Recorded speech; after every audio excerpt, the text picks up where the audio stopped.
नाज़रीन आदाब, आप देख रहे हैं आलमी सहारा। दिन भर की ताज़ा तरीन खबरों के साथ हाजिर हूं मैं शबाब अनवर। तो आइए शुरू करते हैं आज का खबरनामा।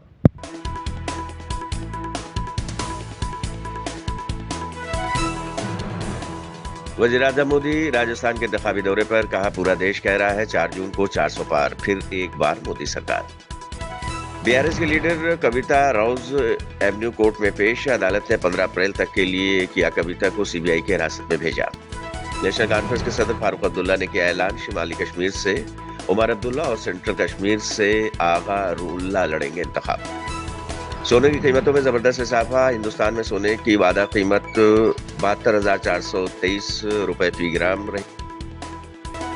मजलूम फिलिस्तीनियों पर इजराइल का जुल्म व बर्बरियत, ईद उल फित्र के दिन भी किया गया हमला, 125 फिलिस्तीनी शहीद, 56 से जायद जख्मी।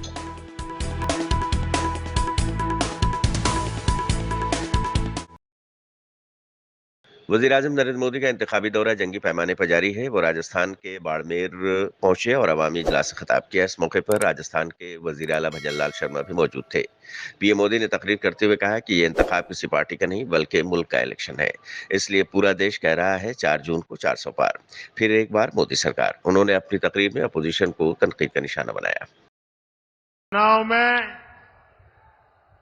आपका एक एक वोट विकसित भारत की नींव मजबूत करेगा।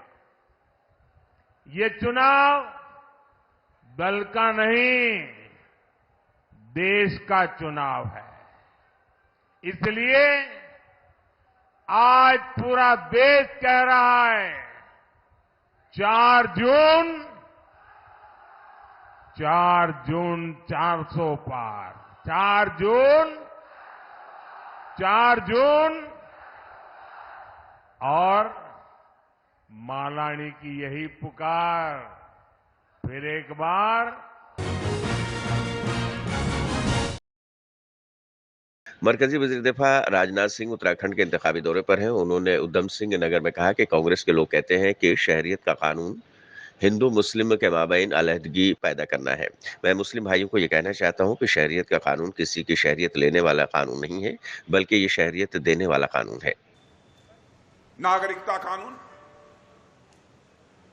कांग्रेस के लोग कहते हैं नागरिकता का कानून यह तो हिंदू मुस्लिम के बीच तफरका पैदा करता है, अलगाव पैदा करता है।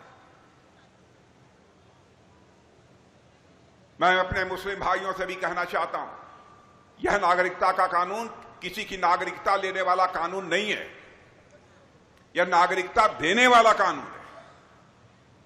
चाहे कोई हो, जिसका पाकिस्तान, बांग्लादेश और अफगानिस्तान में धार्मिक उत्पीड़न हुआ है, वह भारत आया है, तो बहनों भाइयों, यदि भारत का नागरिक बनना चाहता है तो हम भारत की नागरिकता मुहैया कराएंगे, डंके की चोट पर मुहैया कराएंगे, भले ही इसका कोई विरोध करे।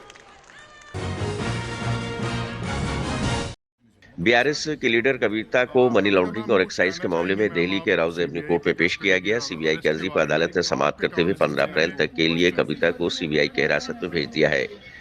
कि कविता ने इस मौके पर कहा कि पूरा मामला फर्जी है और मैं सीबीआई के ताल्लुक से क्या कह सकती हूँ। कविता मैम, कुछ कहना चाहेंगे मैम? आप सीबीआई की कस्टडी के और अरेस्ट के बारे में आपके काउंसिल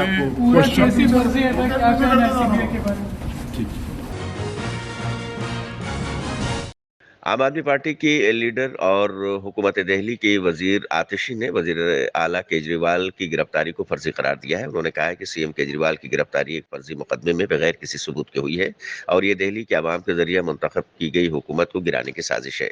सीएम केजरीवाल ने दिल्ली की खवातीन को 1000 माहाना देने का वादा किया था और इस वादे को रोकने की भी कोशिश। 17 फरवरी को दिल्ली की विधानसभा में फ्लोर टेस्ट हुआ और उस फ्लोर टेस्ट के तहत अरविंद केजरीवाल के पास दिल्ली विधानसभा में ओवरवेलमिंग मेजॉरिटी है, overwhelming confidence of the house है। लेकिन ये ओवरवेलमिंग मेजॉरिटी होने के बाद भी क्यों साजिश रची जा रही है दिल्ली की चुनी हुई सरकार को गिराने के लिए? क्योंकि ये अरविंद केजरीवाल के काम रोकने की साजिश है। ये फ्री बिजली रोकने की साजिश है, ये फ्री पानी रोकने की साजिश है, ये तीर्थ यात्रा रोकने की साजिश है, ये महिलाओं की बस यात्रा रोकने की साजिश है। और सबसे महत्वपूर्ण बात, जो अरविंद केजरीवाल जी ने वादा किया कि वो दिल्ली की महिलाओं को 1000 रुपए महीने देंगे, इसको रोकने की साजिश राजनीतिक प्रतिद्वंदियों द्वारा करी जा रही है। ये भारतीय जनता पार्टी की एक पॉलिटिकल कॉन्स्पिरेसी है और इस पॉलिटिकल कॉन्स्पिरेसी के तहत ही अरविंद केजरीवाल जी की गिरफ्तारी हुई है और इसी कॉन्स्पिरेसी के तहत दिल्ली की चुनी हुई सरकार को गिराने की कोशिश हो रही है। लोकसभा इंतखाबात के लिए बेशतर सीटों पर उम्मीदवारों के नामों का ऐलान हो चुका है। जम्मू कश्मीर में नेशनल कॉन्फ्रेंस के सदर फारूक अब्दुल्ला ने मीडिया को बताया है कि शिमाली कश्मीर से उमर अब्दुल्ला इंतखाब लड़ेंगे, जबकि सेंट्रल कश्मीर से आगा रूहुल्लाह इंतखाब लड़ेंगे। दूसरी जानिब उमर अब्दुल्ला ने कहा है कि बीजेपी का सबसे ज्यादा जोर शिमाली कश्मीर में है। मैं चाहता हूं कि शिमाली कश्मीर में ही उन ताकतों को शिकस्त दी जाए। आज हम लोग दोनों कैंडिडेट्स का अनाउंसमेंट कर देते हैं। नॉर्थ कश्मीर से उमर अब्दुल्ला साहब लड़ेंगे और सेंट्रल कश्मीर से आगा रूहुल्लाह साहब लड़ेंगे। ये कैंडिडेट्स हमने अनाउंस कर दिए। लड़ाई उन ताकतों के साथ है जो उस कैंडिडेट के पीछे खड़े होकर उस कैंडिडेट का सपोर्ट कर रहे हैं। हमारी लड़ाई साउथ कश्मीर में, सेंट्रल कश्मीर में, नॉर्थ कश्मीर में बीजेपी और मरकज़ की हुकूमत के साथ है और इसलिए मैंने ये फैसला लिया और तंजीम ने ये फैसला लिया मुझे नॉर्थ कश्मीर से लड़वाने का, क्योंकि मरकज़ का सबसे ज़्यादा जोर अगर आप देखें और बीजेपी का सबसे ज़्यादा जोर जो है वो नॉर्थ कश्मीर पे है और मैं चाहता हूं कि नॉर्थ कश्मीर में ही इन ताकतों को जो है शिकस्त दी जाए और इसलिए तंजीम ने ये सही समझा कि मुझे नॉर्थ कश्मीर से इलेक्शन लड़ने पे जो है हुक्म दिया गया और आगा रूहुल्लाह साहब को सेंट्रल कश्मीर से।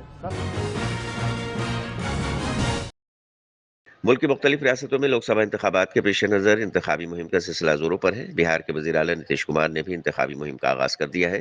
सीएम नीतीश कुमार ने पटना से इंतखाबी मुहिम में यात्रा के जरिए शुरुआत की है। अब 4 लाख युवाओं को सरकारी नौकरी मिल गई, 1 लाख से अधिक पदों पर बहाली जारी है और 3 लाख नए पदों का सृजन किया जा चुका है और जब तक हम लोग हैं 10 लाख तो करवा ही देंगे, हो सकता है उससे ज्यादा हो जाए। अब जान लीजिए और रोजगार भी 5 लाख के करीब ज्यादा मिल गया है। तो हम लोग ये काम कर रहे हैं। याद करिए कि जब ये लोग थे 1990 से लेकर के 2005 के शुरू तक इन लोगों को मौका मिला, कई लोगों को प्रश्न कितने लोगों को नौकरी मिली, क्या विकास हुआ। लोकसभा इंतखाबात से कबल बयानबाजियों का सिलसिला जोरों पर है। बिहार के साबिक नायब वज़ीर आला तेजस्वी यादव ने गया में पीएम मोदी पर तनकीद की। उन्होंने कहा है कि बात मुद्दे की होनी चाहिए। पीएम मोदी ने कितने लोगों को रोजगार दिया है और बिहार को खुसूसी रियासत का दर्जा क्यों नहीं दिया गया।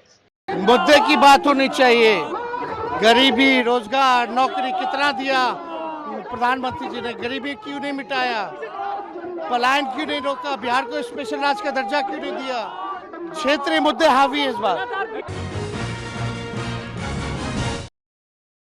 सोने की कीमतों में जबरदस्त इजाफे का सिलसिला जारी है। हिंदुस्तान के मल्टी कमोडिटी एक्सचेंज यानी MCX पर जुमा को 5 जून की डिलीवरी के लिए सोने की वादा कीमत 72,423 रुपए फी 10 ग्राम हो गई है। वहीं बैनुल अक़वामी बाजार में इसकी कीमत 2395.29 डॉलर फी औंस है।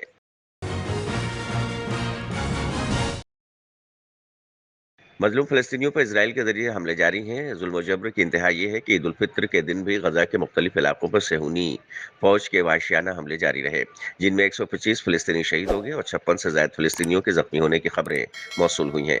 खबर के मुताबिक मजमूई तौर पर इजरायली हमलों में 33,545 फ़लस्तीनी जाँ बहक और 76,094 दीगर जख्मी हो गए हैं।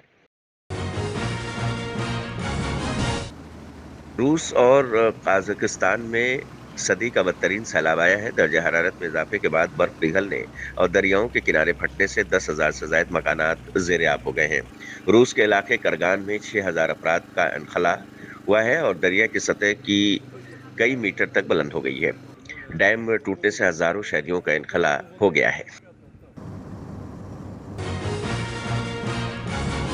तो आज के खबरनामे बस इतना ही। दिन भर की ताज़ा तरीन खबरों के लिए आप देखते रहिए आलमी सहारा।